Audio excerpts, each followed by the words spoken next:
Weche manyien e Radio Ramogi kokelni go kumba mar Coopbank Assurance Intermediary.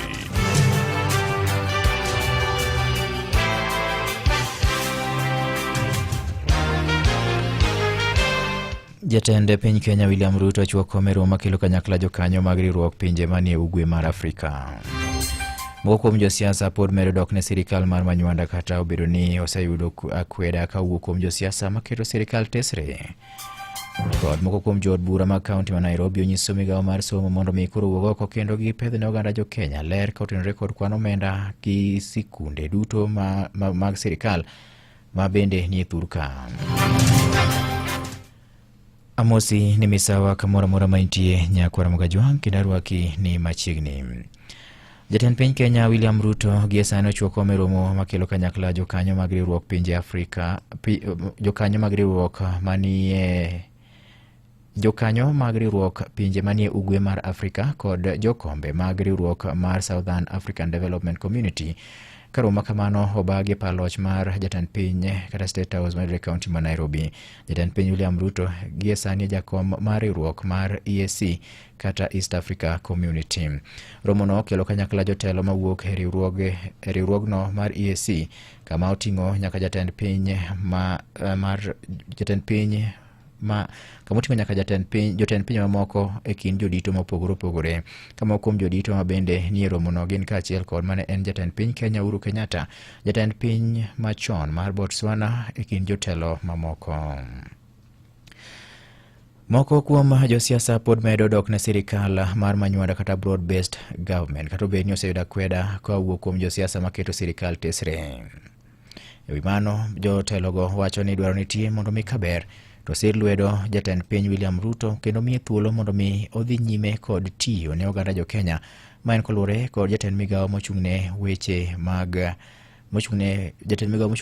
pinje ma oko mar neno ni chenro duto obedo kare. Mano Beatrice Askula.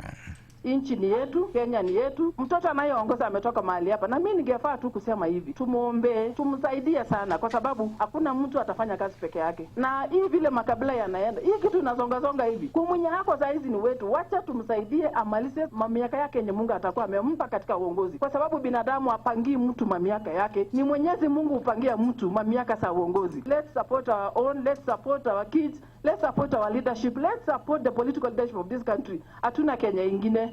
Na vile wamesikizana kwamba tuwe tukiongea, let's all talk. Wacha tupate tuongee, tusemezane yale yanafaa kusikizwa na wakubwa, watasikiza kupitia mawasiliano, kwa sababu yale mengine yenye yanapangwa na watu wengine wakisema wengine watoke waende wapi? Nchi ni moja.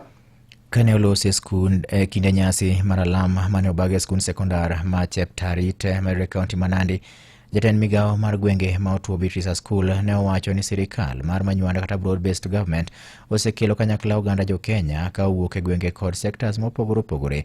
Bende ne odok ne jatend piny William Ruto ka owacho ni oganda jo Kenya owinjore koro miye thuolo makare mar tich mar chopo bende singo ma bende ne ochiwo ne oganda jo Kenya kinde kisera mag ombulu. Ne okwedo mokalo josiasa makoro keto sirikal tesre ni wira gitemo mana chwalo ywaruok e kind oganda jo Kenya to onge ajenda moro maber manyalo loko ngima oganda ma bende gimiyo oganda jo Kenya. Moko kuom jood bura ma wuok e kaunti ma Nairobi onyiso migawo mar somo mondo mi koro owuog oko kendo pedhne jo Kenya lela kwan duto mag jopuonjre skunde mag primar kod sekondar kaluwore kod nok mar omenda e siro somb jopuonjre maonge kod chudo e skunde mag sekondar kod primary pachoka kata free primary and secondary education. Parliament must take its fair share of blame for having exposed our school and children to by sending money which in their books is supposed to be 22,000, but because of a gap on scrutiny on the actual number of students, we end up getting 16,000 in the school. We must tighten the gaps on scrutiny as members of Parliament and put to task the mandarins at the ministry to ensure that NEMIS actually captures the exact number of students in our schools. Kane gitwak gi jofwamb weche e laru mar od bura mamalo, bende ne giwacho ni mano kende yo mar ng'eyo kwan mag omenda monego bed ni koro migawo mar somo dhine migawo mar somo mondo mi okony e chwalo nyime chenro mag somo e sikunde mag primar kod mago mag secondary nono maonge chudo. Bende koro gipako mokalo jatend migawo mar omenda John Mbadi kuom ne wuok oko kendo nyiso oganda jo Kenya adiera mantie kotenore kod kaka sirikal osebedo kasiro chenro mag somo maonge chudo.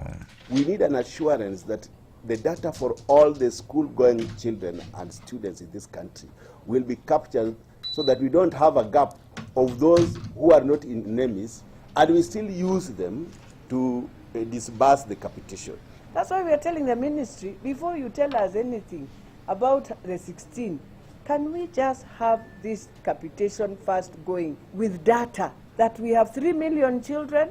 Therefore, when you bring in your budget into Parliament, you are able to say 3 million, give a capitation of 22,000.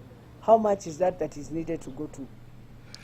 Magitimore ka bende jaod bura ma Kuria East Kitayama Marwa odok ne jatend migawo mar omenda John Mbadi ewi dhok mayande ne owacho ewi chenro mar siro som jopuonjre maonge chudo e skunde mag primar kata sekondar mag sirikal, ka owacho ni Mbadi ne owacho gima adieri mokalo. Kitayama ne owacho ni adier ni sirikal osebedo ka chiwo omenda ma ok rom ne sikunde kaka ne rik oketi e chike matayo weche mag somo e pacho ka. Bende owacho jatelo no ne owacho adiera e nyim jokanyo mag komiti mochung' ne weche mag somo e od bura mamalo, ka bende owacho ni kama onego bed ni wache weche ma kamago mondo mi koro jokanyo mag komiti no ne okang' magikawo. Jatelo no wacho ni sirikal ne osebedo mana kawo omenda maromo siling 15,000 kende kuom nyathi ka nyathi e sikunde mag sirikal kar mondo mi gior omenda maromo siling 22,000 mabende ne osekadhi e kinde mokalo chien. Mheshimiwa John Mbadi alisema vizuri na alisema tena katika sehemu ambayo inafaa kusemwa, bunge la taifa, kamati ya elimu, kwamba sisi tuongeze pesa, yani wabunge tuongeze pesa kwa ajili ya capitation, itoke kwenye ile iko sasa hivi 15 ifike ile ambayo inatakikana kisheria iwe 22 kwa kila mwanafunzi. Na kwa kusema pale hivyo alisaidia nchi na alisaidia Mheshimiwa Rais. Jaod burano kata kamano wacho ni koro gidwa jotend migepe makoro nyalo nyiso jopiny kachiel kod od bura adiera mantie weche machando migepe magirito kar bedo ni giwuondo jopiny. Tadieri makende en ni koro onge gimora mora matimore yo makare. Ojiwo gi mondo mi ka giyie to giluw ling'any mar jatend migawo mochung' ne weche mag omenda pacho ka John Mbadi, mabende nowuok e lela monyiso oganda jo Kenya kachiel kod od bura adieri mantie kaluwore gi yo ma sirikal chiwo godo omenda makonyo siro somb jopuonjre kata capitation funds. Ni vizuri kuwa na viongozi sana sana mawaziri ambao wanasema ukweli, sio wale wanamhadaa rais alafu baadaye kunakuwa na madeni kwenye mashule kwa sababu pesa hiyo isipofika, then kunakuwa na debts nyingi, madeni mengi kwenye mashule. Walimu wanakosa kukaa shule, wanatoroka shule kwa sababu wanadaiwa na wadeni wao. Kwa hivyo Mheshimiwa John Mbadi, endelea kusema ukweli, na ningependa nitoe pia usia kwamba waziri wote katika serikali hii, angalia ukweli ni nini, sema, pana ogopa, kwa sababu ukiogopa kusema utajificha nyuma ya uongo, baadaye utamwangusha Mheshimiwa Rais. Tutakapokuwa tunaenda pale mbele, watu watasema yeye hakufanya. Komachielo Nyakwaramogi en ni tuo mar mpox oseyangi ni osemako ji makwan giromo 314 nyaka ne omuoji pacho ka dwe mar 7 higa mokalo. Ewi mano, lipot yango ni kaunti Mombasa ema nie lai manyime kod jogo mabende tuo no osemako, ka bende kwan ji maromo 146 duto oseyangi ni tuo mar mpox osemako kok e kaunti ma Mombasa. Gi thuolo no bende lipot mochiw kod bar migawo mar thieth oyango ni kwan ji maromo 63 tuo no osemako e kaunti ma Busia, kaunti ma Nakuru ji ma tuo mar mpox osemako ochopo ji 21, Kilifi 19, Nairobi 17, e kaunti ma Makueni ji 13, Taita Taveta kod Uasin Gishu County ji 5, ka kaunti ma Bungoma to ji 4 ema tuo no osemako. Seche bende lipot yango ni kaunti ma Kajiado, Kakamega, Kiambu kachiel oto osebedo kod ji maromo 3 kuom kaunti ka kaunti ma tuo no osemako. Lipot bende chwe yango ni kaunti ma Kericho kod Machakos to ji makwan giromo 2 kende ema osebedo kod tuo no, ka kaunti ma Migori, Kisii, Kirinyaga, Isiolo, Kitui, Narok, Baringo, Trans Nzoia kachiel kod kaunti ma Kisumu to lipot yango ni ng'at achiel kata gin gi ji achiel mabende tuo no nitiere godo. Kata kamano tuo no osenego ji ma oinga 4 e kaunti ma Mombasa. Oganda jo Kenya koro ikwayo mondo mi obed motang' kendo gitem limo ute mag thieth poni gineno ranyisi mora mora mar tuo no mar mpox. Odialo buche ma Kisii ong'ado ne jago moro buch tueche ngimane duto kuom ne timo tim makoch mar bambo kendo rocho ratiro ma nyathi moro manyako matin ma jahigni 9 kende. Jang'ad bura e dohono Vincent Mugendi ne ong'ado ne jagono bura makamano tok ka jagono ne otimo tim makochno dwe mar 5 mar higani. Timno ne otimo chieng' tarik 4 mar dwe mar 5 higani ka nyathi ma bende ne okonyorego e weche mag ng'ango e yor achunano. Lipot wacho ni en nyathi manitie kod tuo mar paro ma owilore. Nyakora Mugajwang' weche gi medo biro ni kamoro amora mantie kokalo nyakalondo mari mihero mar Ramogi. Imedo winjo weche manyien gi Vincent Otieno. Chenro mar higni 5 ma bende ne geto chiwo sir ne joma mine matindo kod tego chike megi motenore kod weche mag nyodo ma ong'ere kaka Sexual Reproductive Health and Rights e kaunti ma Siaya gikone to koro chope giko. Chenro no ma bende ong'ere kaka Make Way Initiative ma bende ne ochaki higa mar 2020 ka itayo kod riwruok moro ma ong'ere kaka African Women Educationist Kenya ne kedo kod ratiro mag joma mine matindo ka thoro mare maduong' to ne ogeto nyiri kachiel kod mine matindo e kaunti ma Siaya. Jafwambo marwa e kaunti no George Amolo gi ler mathoth e wachni. Chenro midendo ni Make Way no mane itayo gi riwruok mar Fawe Kenya kotudore gi jokanyo mamoko ne ochaki e kaunti ma Siaya ka e higa 2020 kane ogeto kedo gi wach iemo hiu, landruok kute mag ayaki to kod weche mag lwenje kata rocho ratiro mag oganda ka en chenro ma jatend migawo mar thieth e kaunti ma Siaya Dr. Martin Konyango puoyo mokalo. A lot more achievements have been outlined here, including the AYP, Adolescent and Young People Action Plan, amongst many other achievements that you did.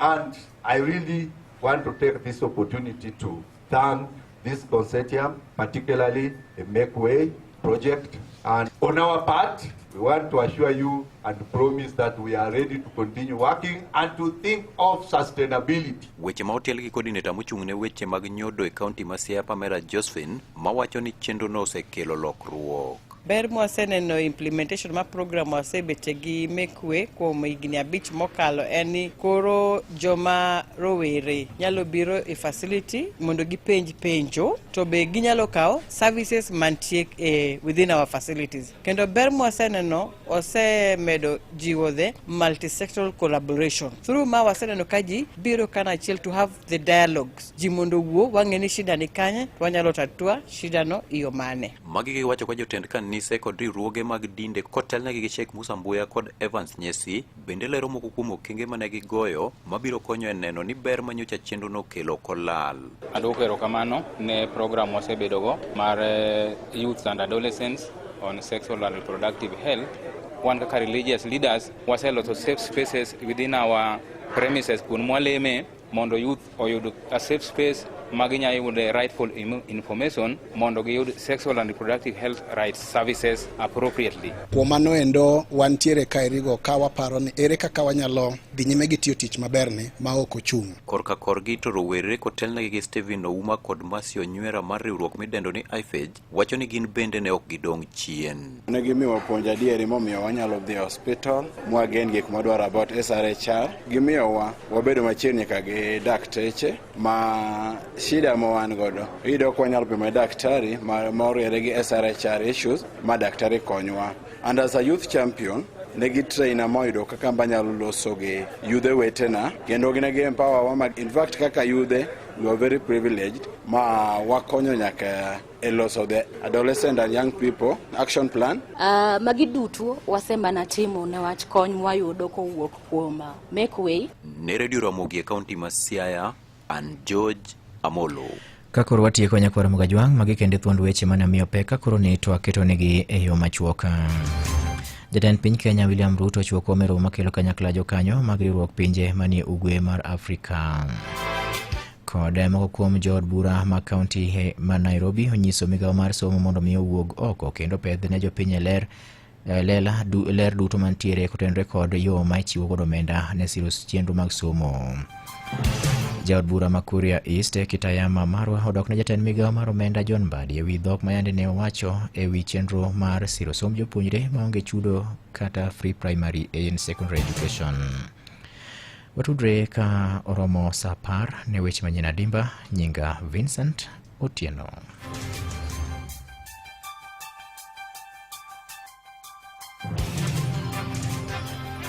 Mago ne weche manyien e Radio Ramogi kano kelni go kumba mar Coop Bank Assurance Intermediary. Obed ni dwara rita no handi, mwando ni kata mana mar jomatiyoni. Okumba mar Coop Bank Assurance Intermediary tudi gi insurance mamoko mabiro miyi duoko makare minyalo geno kuome. Limbad bengi mar Coop mantie machiegni kodi kata yuatole namba 0703 027 000.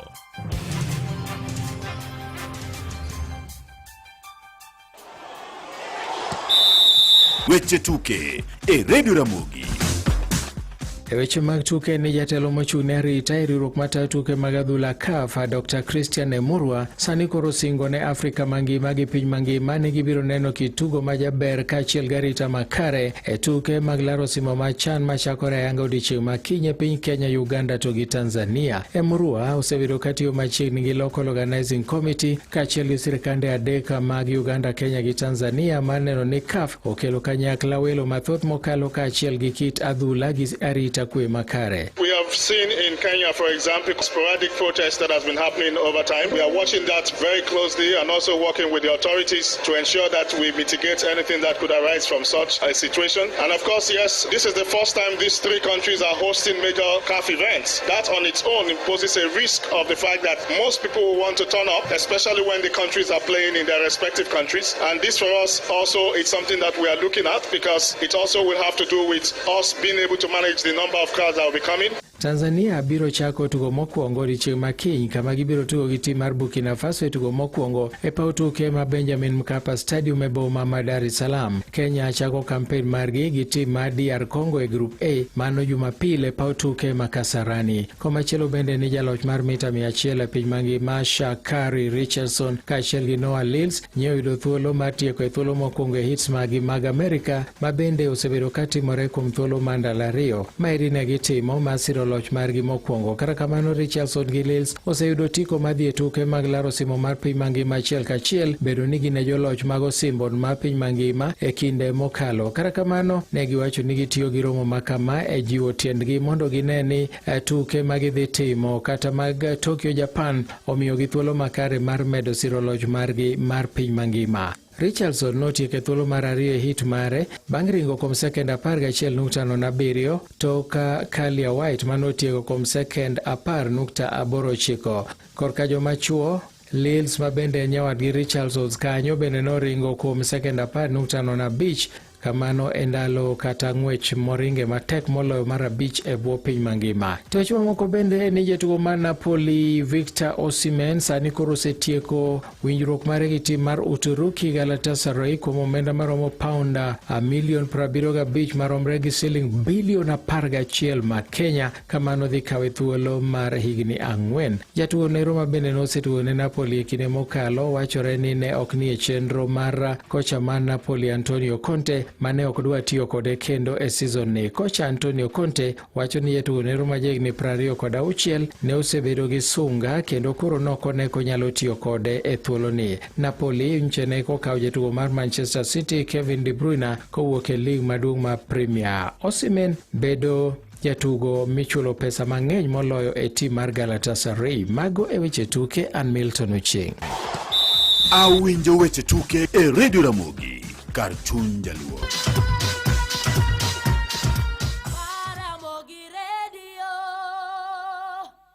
Radio Ramogi kar chuny jaluo. Lydia Koth dwata e chendo mar donse Kenya Sach koriti morita watude Jumapil saa 11 kogwen kabokelo ni chokruok mar Yesu. Kik wiwil ne wawinjore ni ikelo wendo e chokruok. Sawa ikelo wendo